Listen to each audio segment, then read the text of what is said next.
Assalamualaikum warahmatullahi wabarakatuh. Puji syukur tansah kita aturaken dumateng Gusti Kang Maha Kuasa ingkang sampun maringi rahmat lan kenikmatan kangge kita sedaya. Sholawat serta salam kita aturaken dumateng Nabi Muhammad sallallahu alaihi wasallam ingkang kita antu-antu syafaatipun ing dinten kiamat mangke. Para rawuh ingkang kula tresnani, teng mriki kula badhe nyampaiaken pidato babagan lingkungan. Lingkungan iki tempat panggonan kita ing dunia iki.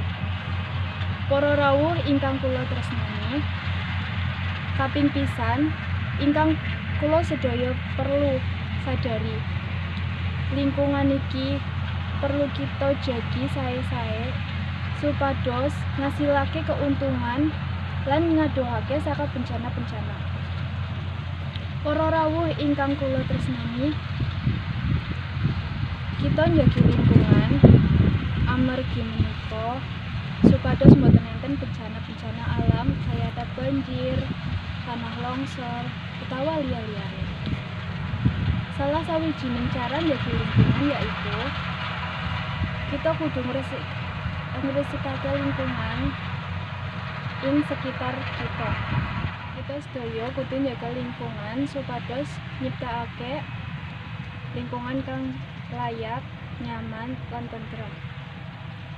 Jaga lingkungan kudu diwiwiti saka diri piyambak-piyambak. Mboten enten salahe diri kita piyambak nyontoh kegiatan kang becik, supados ing lingkungan kita terhindar saka penyakit-penyakit lan bencana-bencana alam liya. Cekap semanten pidato saking kula, mbok bilih wonten kelepatan, kula nyuwun pangampunten ingkang kathah. Kula akhiri, wassalamualaikum warahmatullahi wabarakatuh.